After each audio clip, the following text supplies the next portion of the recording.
Hello friends, so this is a video where I designed a logo for a couple of friends of mine, my friend Kevin and Tori, and Kevin has this company where he power washes and does exterior cleaning for people, so as a gift I decided to try and draw them into a cute little logo. Unfortunately, I didn't record the very last parts, which are the best parts with the details and the cleaning up and everything, but I did insert an image at the very end of the final product. So go them, they're awesome. They're in Austin, Texas, and they're also on Instagram, Facebook, etc. So in this video, because it's May and May is Mental Health Awareness Month, I just wanted to be upfront about my own struggles and very quickly talk about it. I don't want to go into too much detail. I really don't want like a trigger warning of any kind or anything like that, but I do want to be real and share with you that probably the most important decision that I ever made was to see a therapist. And I've had a few different experiences with therapists over the years, some not so great, but one therapist in particular really made a huge difference in my life. I was diagnosed with depression and anxiety at 19. I had been self-harming from the time I was about 14 until then, and I had tried to self-medicate with marijuana, and then after that I did a couple of other drugs too and drank a lot at about 18 to 19. And then a really close friend of mine saw me covered in wounds and basically pushed me to go into therapy and said that this is not normal, you need help, you can't handle this by yourself, and I'm not telling you what to do, but I really think just for your own happiness and health you should do this regardless of if we can stay friends or not. And so I did.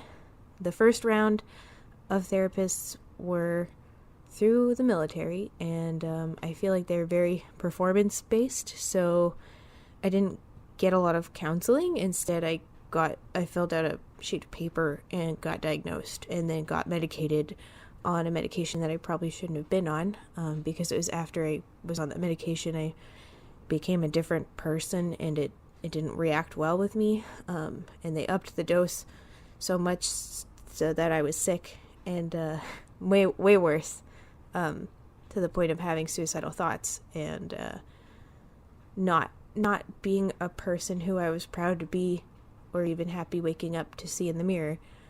Then finally, I, with the help of my parents, found this therapist who talked to me, understood me as a person, and I would go in with my sketchbook and she would look through it and ask me about my drawings. And now looking back, I'm not comfortable looking at my sketchbooks from back then, but I am thankful that I used a sketchbook for my feelings instead of myself to express. I wasn't as destructive if I had some art around me, and yeah, it's not very good. It's not cute and it's not cool, and seeing it kind of brings me back there for a while, and it makes me really sad and angry, but I am happy that I got to put it out on paper, and having somebody go through it with my permission in a very helpful and healing way, where she would say, I noticed you use really bold lines in this, do you care to talk about that? Or I noticed you use this color a lot, and typically this color invokes some emotion, do you want to tell me what emotion you associate with it? And really help me pick apart all of the meaning I was putting into my drawings. So because of her, I got to analyze my own thoughts and my behavior patterns through my artwork, and notice that, oh, maybe these intrusive thoughts are not me. Maybe they are an illness, and that I can recognize them for what they are, and realize that even if I can't stop them from entering my mind, I don't have to fixate on them and turn this one negative thought into my entire day, and that maybe I can treat it like all the other thoughts I have. And try my best to emphasize the positive thoughts, even if they are rare, until eventually they became less rare. Now I try not to draw art in a negative state of mind because I like to look through my sketchbooks and I want to be reminded of happy memories and focus on the positive stuff in life.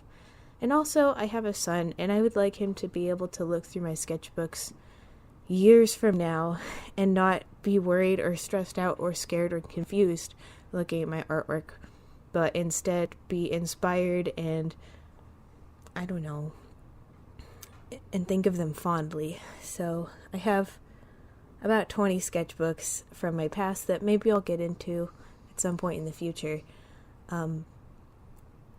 But now that I'm in a much better place, I am looking forward to using art to be constructive instead of a placebo destructive. Thanks for listening. Here's the end product.